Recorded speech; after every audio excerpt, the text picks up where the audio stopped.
If you've struggled with stress, balance, or burnout, and simply feel discouraged or even defeated, and if you're ready to move from force to flow and enjoy ultimate Zen success in your career, health, or relationships, then the Zen Success Show is for you. Your host, Carissa Sims, is an entrepreneur, corporate consultant, best-selling author, meditation teacher, and healer who has found her own Zen success. Here's your host, Carissa Sims.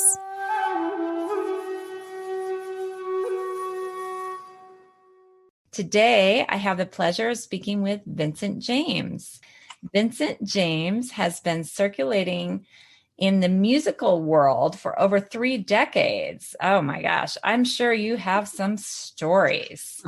I mean, incredible. Like this could be a feature movie, right? Your story? Someday. He first began as a songwriting, penning rock and roll and wrestling connector in the mid-'80s that was made into a music video by PRISM Television starring Cyndi Lauper, Hulk Hogan, and Roddy Piper. Yeah, I said his name right. Eventually, James elected to go the artist route and released several recordings, including 2 national singles. Now he is the co-founder of Keep Music Alive with his wife, Joann, and I can't pronounce her, Pierdomenico? You're almost perfect. Pierdomenico. Pierdomenico. Oh, yes. Flowing a little bit better from your lips. In the summer of 2014, they founded this organization. The nonprofit foundation supports Kids Music Day, Teach Music Week, and an instrument petting zoo. Welcome, Vincent. Thank you. Thank you, Carissa. It's so great to see you, and thanks for having me on your show. Yes, my pleasure. I'm excited to learn more about you and hear any stories, any exciting rock and roll stories you want to share. Well, tell me about yourself and where you grew up. So I grew up just outside of Philadelphia in a town called Brookhaven. And music interested me from an early age.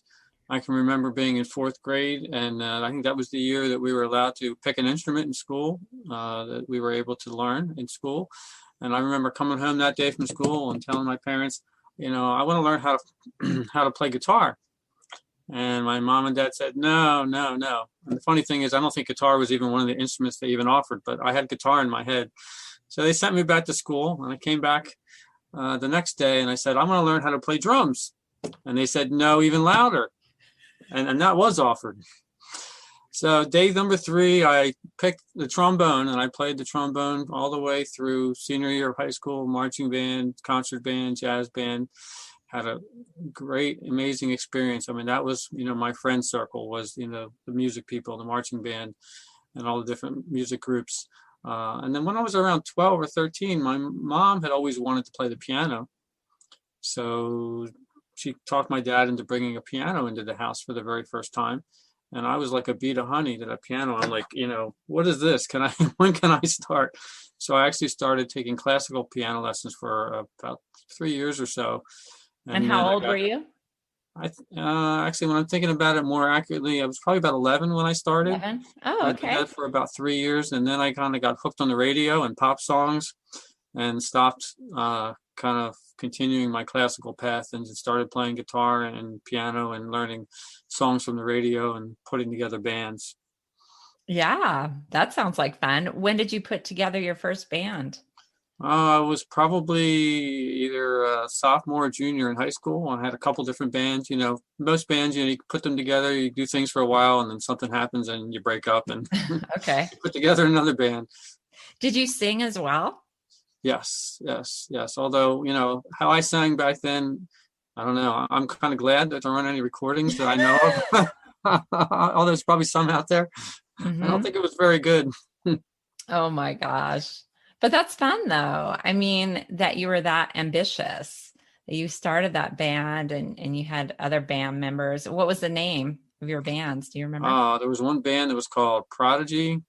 There was that's another a good band that was called I was like, I don't think I'm getting the pronunciation right because it sounds like a disease. Psoriasis. Okay. I don't know. It had a weird spelling. I think we ended up ditching the name just because. Oh, okay. Well, that's fun. And how did you meet your wife? It was actually through a musical event. It's now this September we'll be married for 30 years. So Wow. I know the time just goes. So interesting thing is my wife, when she was in high school, she had a pen pal with a gentleman by the name of Tommy Page. She was in Central Jersey, Southern Jersey, and he was up in North Jersey. And they would write back and forth. And Tommy had a band with his brother, and he was always sending her tickets, to come see the band. But she was never able to go. But they had this writing relationship back and forth as a pen pal. And then several years later, she was listening to the radio station in New Jersey, and they were doing a big anniversary concert for the radio station, a benefit for local food organizations. And she hears the name Tommy Page is going to be performing. And she's like, what? What? I know that name. She digs out her letters. I know that name. So she called the station and talked to the music director and told them her story. And now by this point, Tommy Page was a big recording star. He had hits in the Billboard charts and the radio all over. And she really didn't realize that was going on until she heard his name. And so the radio station will come on down. We'll make sure you get to meet him. And it was that night that I happened to be there writing a column for another entertainment paper. And my wife, Joann, got to meet that night. And then, as I say, the rest was history. I guess she didn't. Yeah, maybe you're happy she didn't connect with Tommy Page on an intimate level. Right. Well, it all worked out. He was a great guy. A few years later, we went to go see him perform at a local venue here, the Valley Forge Music Center, Valley Forge Music Fair, which is actually no longer there. It's a beautiful venue. And we actually snuck backstage so we could go say hello to him because we didn't have anybody on the inside that could let us in.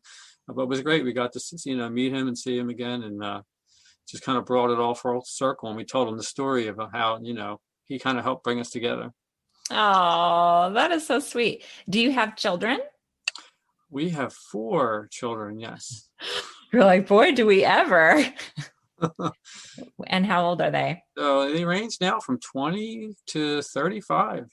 And Okay. we even have our first grandchild 2 years ago and second grandchild coming up this summer. Oh, wow. You look so young and you have a youthful spirit. It's the music. It's the music. That's amazing. Well, tell me about your book, 88 Ways Music Can Change Your Life. So for many years, I bounced around, as you kind of hinted on my intro, various musical activities, but I always felt like something was missing. And I think it was in 2014 when I was drawn to a teleseminar that was being given called How Everyone Has a Book Inside Them They Need to Write. And honestly, I never thought I would write a book about anything. I didn't consider myself an expert in anything. I do engineering during the day, music and passion at night and weekends.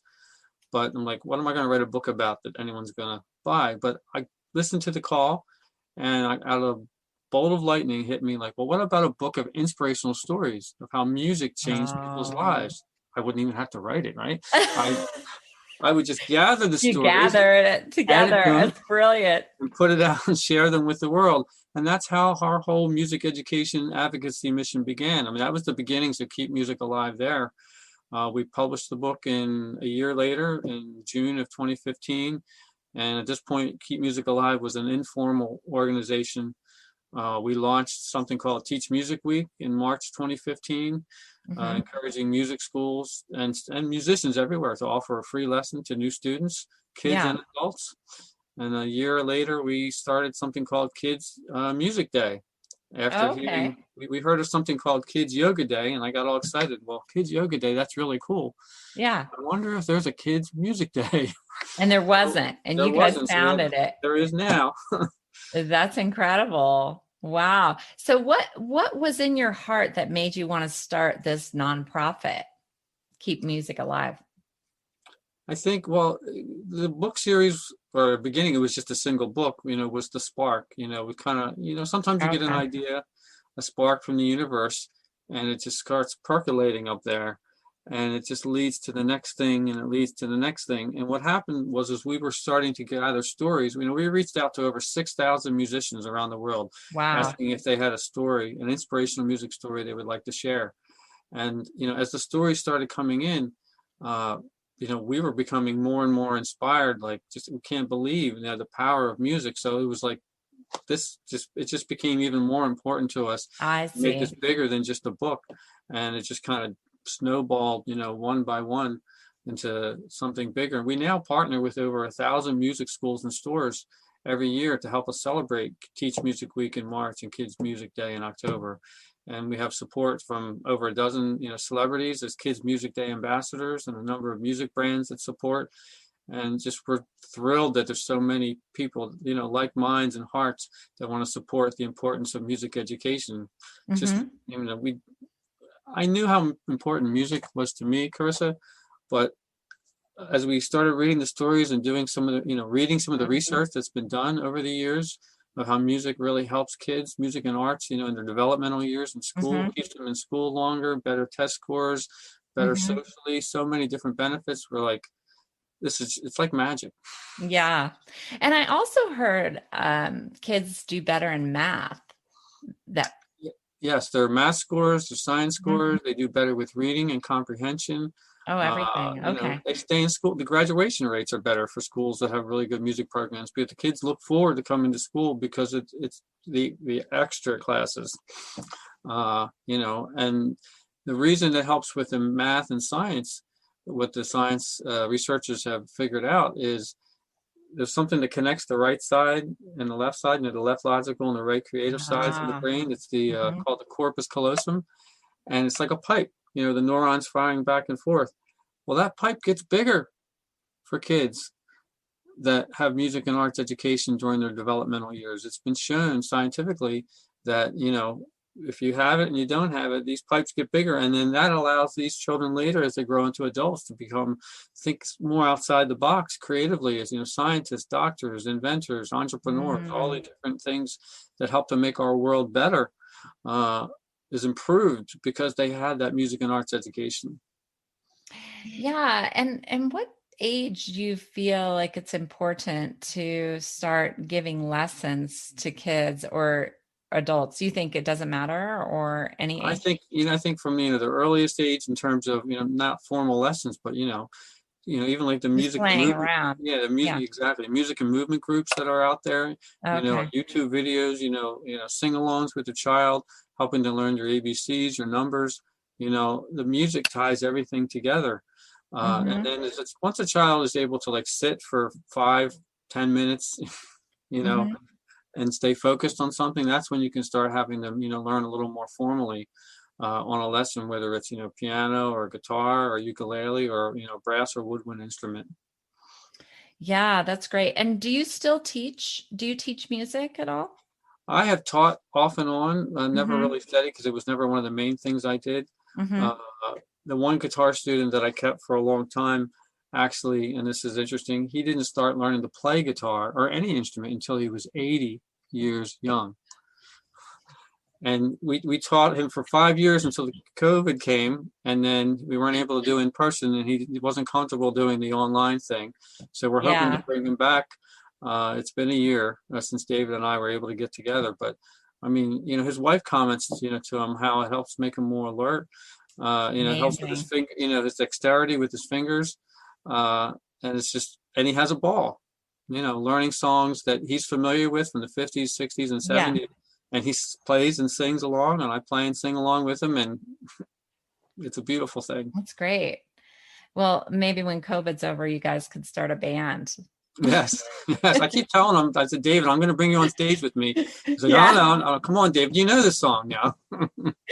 Yeah, that would be awesome. So tell me about the Instrument Petting Zoo and how you work with organizations to educate others about music.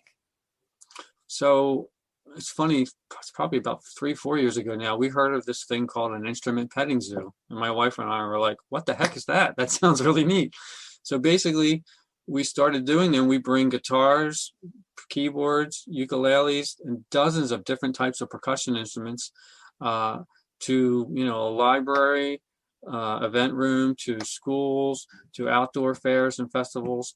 And it's basically a Please Touch museum for musical instruments where kids are encouraged to come in and try out different instruments. We typically have volunteer teaching artists that will help, the kids to put the instrument in their hands, show them how to hold the pick, where to put the hand on the fret, and just get them to, many times for the very first time, they're getting the experience of being able to make a sound with a musical instrument and to see what that feels and sounds like. It's resonating with their body, connecting not just the sound, but the fact, the fact you're doing the motion on the keyboard or the ukulele and percussion. Oh my gosh, the little ones love the percussion. They run around with the cowbells, the shakers, you name it.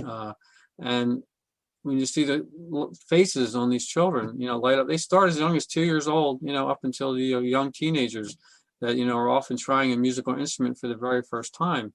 And, the little light bulb goes off like, hey, this is really neat. This is really cool. Maybe I want to do this. We see them looking at mom, dad, grandma, grandpa, whoever brought them in. Can I get this? What can I take this home? We're like, well, actually, these aren't for sale, but here's some places you can go or look online. And what it's helping us do is to plant the seed, because our whole mission is to try to help more kids and adults reap, the educational, therapeutic, and the social benefits of playing music. And to do that, we got to get them started playing music. Yes. And I'm my wheels are turning about my own kids. Like, I gotta get them music. I mean, I signed my son up. My son is now 9. I mean, he's done guitar lessons and singing and songwriting. He's actually really good at songwriting. Wow. Yeah, and tremendous. And singing, and it was all online now. And the teacher, I don't know, maybe she had enough of the online stuff. She's like, I think your kids need to do in person. So I thought that was kind of interesting. So she let go of us, my daughter and my son. So, but I mean, I need to think about that with my daughter. My daughter is 6 and my son is 9. I want to start. I don't know. Should I force them? I mean, what do you feel like is the line between letting them choose and say, oh, just pick any instrument, or how do you get into that battle as a parent? I would bring them to a music store or a couple different music stores. Okay. And hey, let them try out different keyboards. What do you think of this? Yeah. What do you think of this? Put a couple of child-sized guitars in their hand. What do you think of this? Or ukulele? You let them sit down on a drum set and play. Yeah, we have a drum set at home. Oh, you're already there. Yeah, we have a drum set at home. God bless you. Yeah, it's one of those, it can be silent. Electronic drum sets. You put on. You say you had the headphones on, which is perfect. They didn't really have that as much when I was a kid. Unfortunately. Yeah, which is why your parents were like, no. All they thought of was the noise, and it's like, no way. Yeah. But they did let me practice with my high school friends and band in the basement sometimes. So the dishes cooked and everything. But I would encourage them, your children, and not try to pigeonhole them into any particular instrument. Let them try a couple different instruments, and see what they're drawn to. Because you just can never know what they're going to be drawn to. And like your son, once he starts playing one instrument, he might end up wanting to do another instrument. And, you let their creativity, walk around and discover what they like.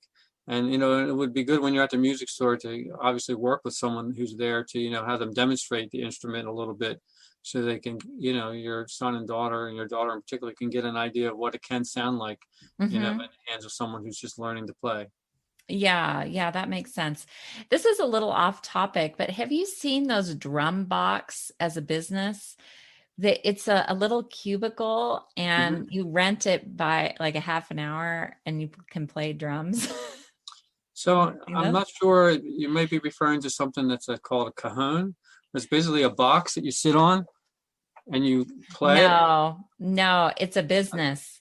It's a business that you pay for a half hour, and it's like in our city, it's in a parking lot, and you can pay, and then you can play the drums, I guess, without bothering people. Oh, I see. So it's basically a drum set that does house calls or parking lot calls. Yeah, parking. Right, right. It's just a little box in a parking lot. It's kind of interesting. I was just That's wondering if you'd heard of that's that. wild. No, Yeah. I'd love to share about that online because Yeah. that's so unique. It is unique. I know. I know. So I want to hear more about the celebrities you work with. You Mhm. know, who is your spokesperson and what amazing celebrities have supported you in your mission? Well, we started off, reaching out to celebrity contacts a few years ago, and in the beginning it was slow going. We had a couple people say yes, and then one morning we got a very magical yes from Julie Andrews and her people, who said that Julie Andrews would love to be a Kids Music Day ambassador. We were jumping for Fell joy, over. fell over in our That's seats. pretty much the Right? best person you could ever ask for. I have to Yes. say, don't you think? Yes, absolutely. And here's the funny thing, for anybody, entrepreneurs or anybody listening, uh, you know, to the story, we had reached out to Julie Andrews' people, manager, agent, publicist, numerous times over a few years, asking about if she would like to contribute a story to the book series. Hmm. We never heard anything back, no replies, no bounce backs, absolutely nothing. And what we've learned from our own mentors is that silence never means no. It doesn't mean anything. They haven't responded, right? Oh, I Just never keep saw those emails. right. Right? There's so many reasons why you may not have gotten a response unless somebody writes you back and says, "Don't you ever write me again." Does Yeah, the Grinch thing, the Jim Carrey Grinch line. If you call me again, I'm gonna hunt you down. Uh, you are most welcome to try again with a different pitch or something else. Just keep trying, and that's what we did, and we kept coming, and we that's sent to awesome. Julie's people something about Kids Music Day, and it was literally about a week later we got a reply, and so that kind of started the floodgates. We now have everyone from Jack Black, Sarah McLachlan, Richie Sambora from Bon Jovi, Wow. Kenny Loggins, and Todd Rundgren, and there's a whole bunch of others that are just slipping past my mind at the moment. But Oh, yeah. They're this, like, okay, if Julie Andrews is a part of this, we need to be a part of this. yes, yes, It it gave made it you a so lot much easier. validity, your organization and your day.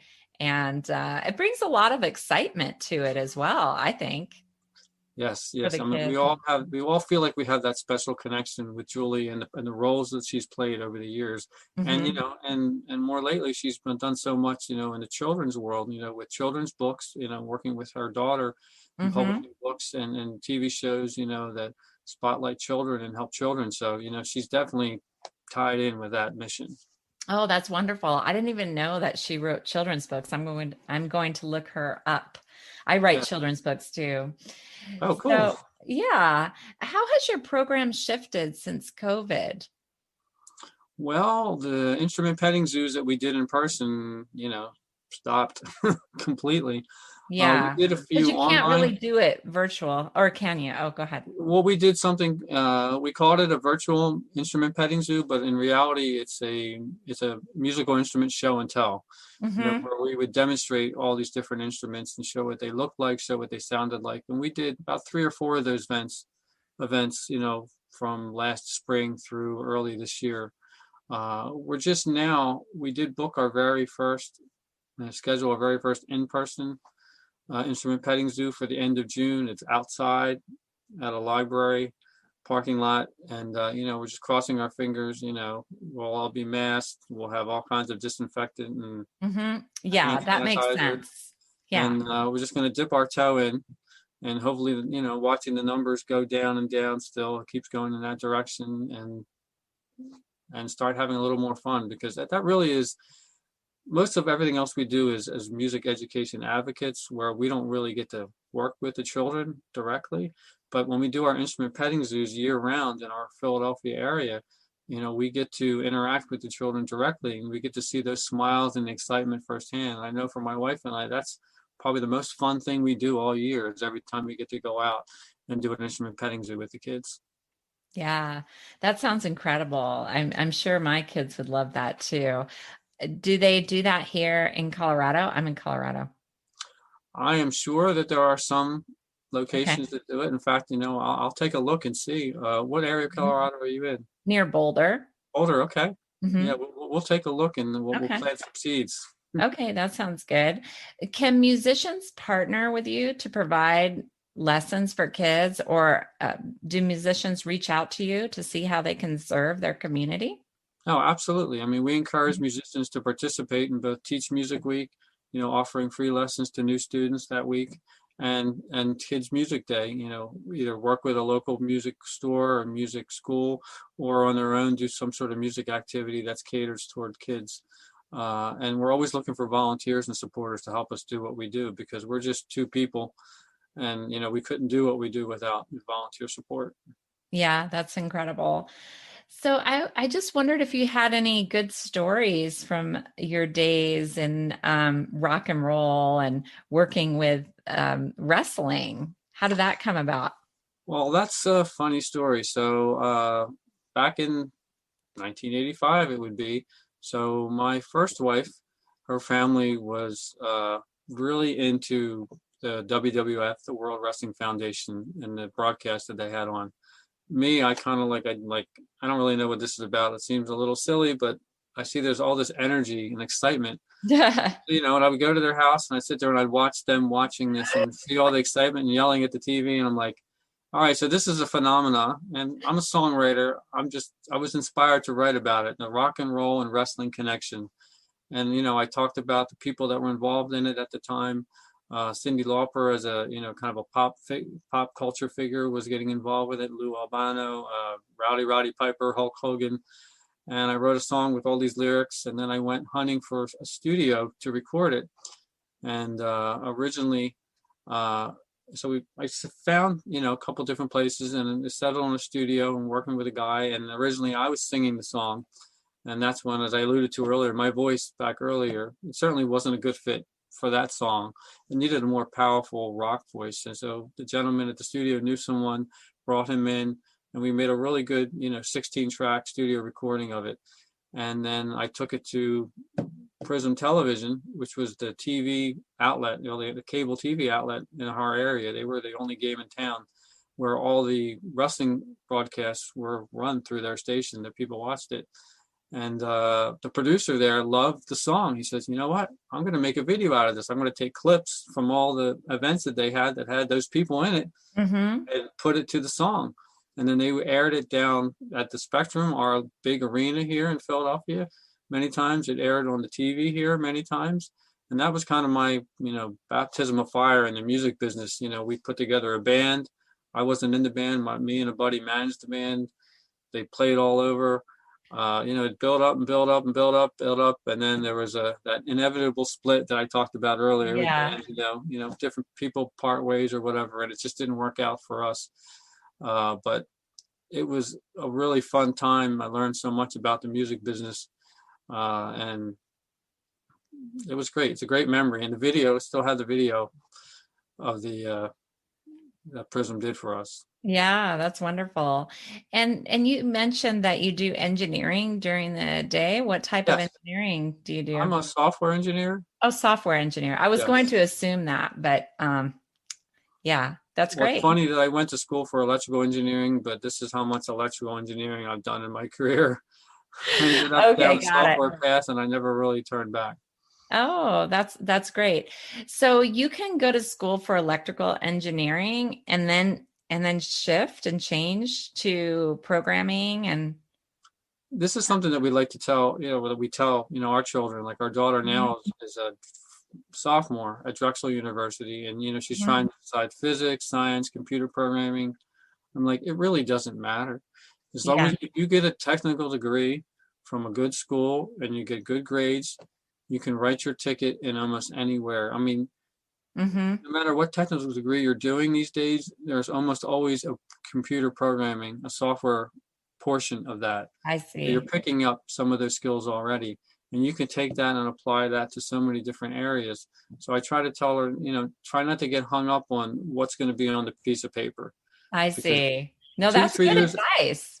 It's well, it's, you learn. Yeah, because I didn't know that. I didn't know that about corporations because I work with corporations doing ergonomics. I work with a lot of, computer software engineers, Mhm. and I thought you had to have a specific degree in that. No, they hire, I work for a large aerospace company, and, they Mhm. hire physics majors, computer science majors, Oh, engineering very cool. majors, any kind of technical. If you've Yeah. shown that you're smart and you know how to learn and you're willing Hmm. to dive into Then this they'll teach realm, you yes. at the job because it's specific to what they're doing. Oh, that's Right. fascinating. I get it. Wow, it's been so great getting to know you and learning about your passion, your nonprofit, Keep Music Alive. What is your website and how can people get in touch with you? Oh, the best place would be keepmusicalive.org, and they can find out everything about us. Wonderful. So you have a day coming up, right? Is it Kids Music Day coming up Yes, this year? we have the 6th annual Kids Music Day coming up Hmm. on October 1st. And I didn't mention that our spokesperson last year was Matthew Morrison from Glee and from Hmm. Broadway. Wow. And he was able to get us on Entertainment Tonight and People TV and Good Day New York. This year, we don't know yet who's going to be our spokesperson, but we're hoping for more of the great same and continued up. But yeah, this Friday, October 1st, is the next Kids Music Day. Well, that's exciting. So you have a different spokesperson every year? Last year was actually the first time that we had a spokesperson. Oh, got it. The ambassadors lend their name and their image that we can use to help promote the day. But the spokesperson is agreeing that, yes, I'll actually go out and do interviews to help support it. So Matthew came to us last year and said, I would really love to do this for you. And we were beyond grateful and thrilled. And, he knocked it out of, he grand slammed it a couple times, with Entertainment Tonight and People TV. That's incredible. What an opportunity. Well, I'm so happy for you and all of your success and your big family. So Thank thank you, you for Carissa. you're welcome. Thank you for joining me today and inspiring me to get my own kids back into music. Yes, yes. Yeah. Now we're going to look up some Colorado stuff for you in the Boulder area. Okay. Okay, great. Thanks so much.